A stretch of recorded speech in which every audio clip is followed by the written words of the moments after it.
Welcome, everyone. We have some potentially really good news to talk about today. We do. Imagine getting a real, tangible boost to your monthly Social Security income. Right.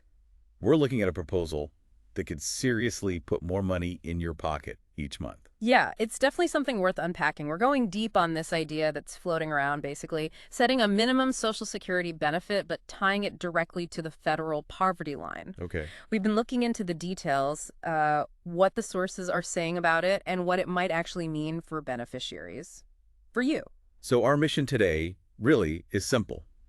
Help you understand how this specific proposal could affect the number you see on your monthly Social Security check and, what that means for your overall financial situation. Let's just dive right in. Okay, so to really get why this proposal is, well, significant, we need to look at how things stand right now. Right, the current picture. And it might surprise some people, but millions of folks on Social Security are actually living below the federal poverty line today. That's pretty stark. Mm-hmm. And for 2025, just so we're clear on the numbers, the federal poverty line for one person is $15,650 a year.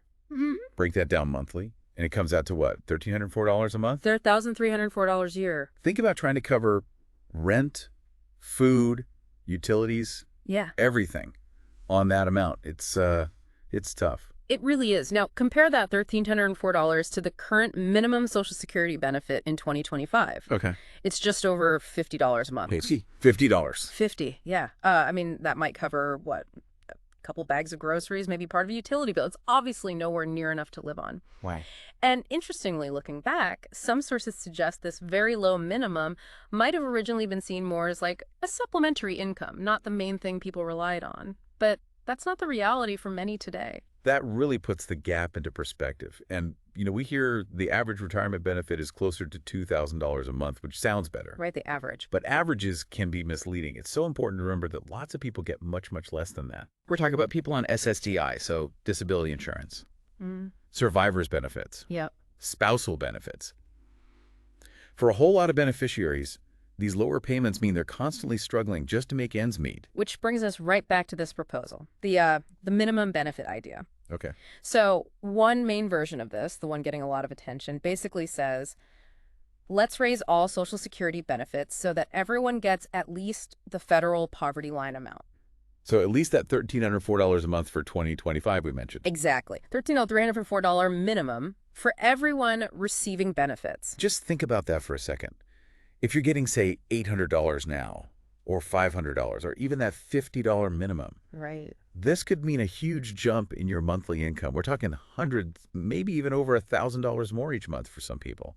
That's serious money. The potential financial impact is, it's massive for those individuals. It essentially sets a floor, a guaranteed minimum income level, and the direct result would be lifting a lot of Social Security recipients out of poverty. And critically, under this specific plan, Yes. if you're already getting, say, $1,500 or $2,000 a month, Yeah. your benefit wouldn't go down, right? That's the key point of this iteration. It creates that safety net, that floor.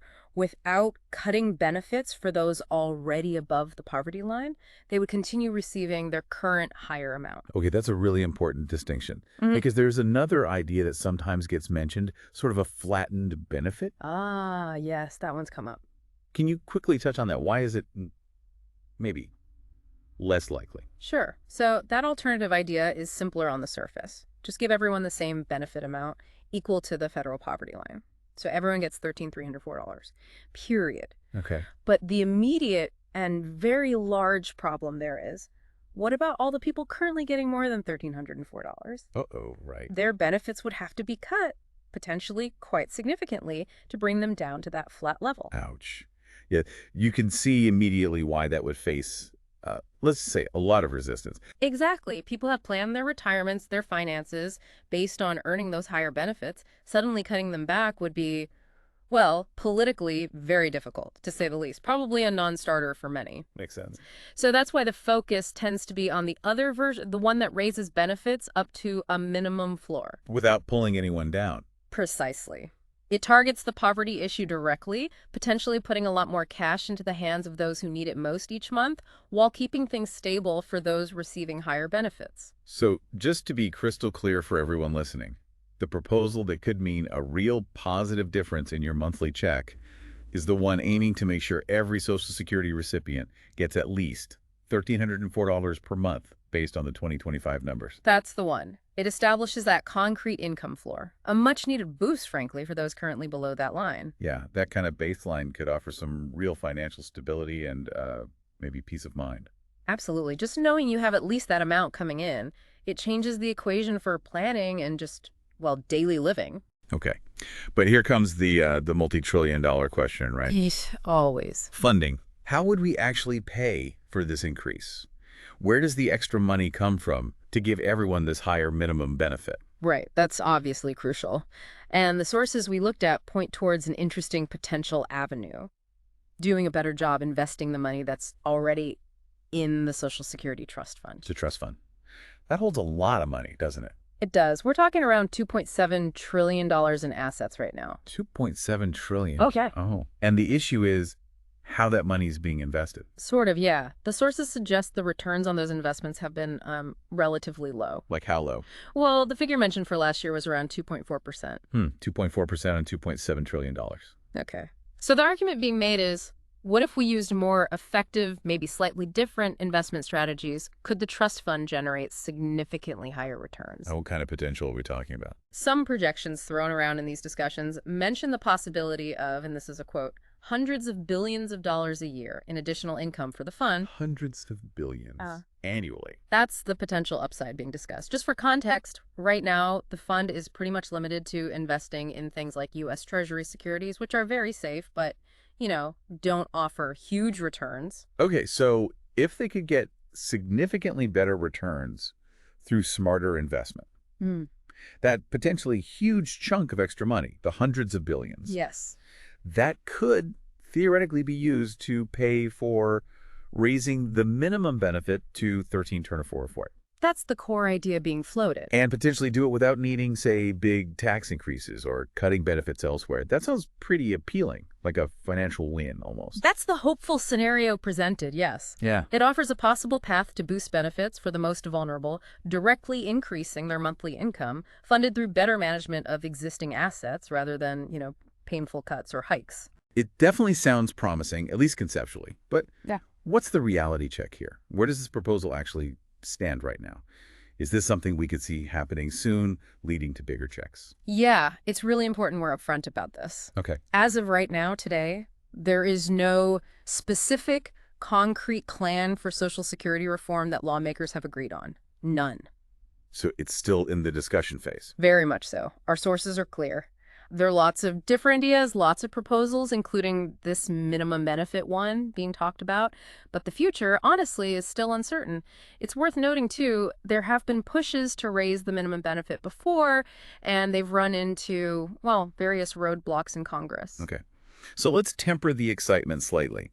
While the potential for a significant boost in your Social Security income is definitely being discussed, Right. it's not a done deal. It's not guaranteed just yet. It's one possibility being weighed as part of that bigger ongoing conversation about Social Security's future. Something to keep watching. Exactly. It represents one potential path forward, and it's a path that could have a really positive financial impact, especially for those getting the lowest benefits right now. All right, so let's wrap this up. Key takeaway for you listening.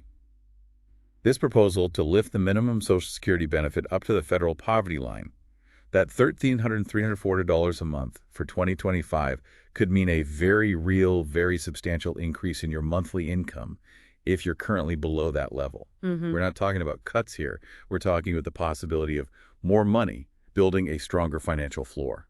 Yeah, it really underscores how Social Security could provide a more substantial base income, making a direct dent in poverty among beneficiaries. It's not just tweaking the numbers, it could be a serious improvement in financial security for millions. Definitely. Yeah. And maybe here's the final thought for you to chew on. Think about that huge gap between the current minimum, just over $50, and the proposed minimum of $1,304. What difference would a guaranteed income floor like that make to your own financial planning, your budgeting, your peace of mind? It's a powerful question. It really is. Something to consider as these discussions about Social Security's future continue. Thanks for joining us for this deep dive today.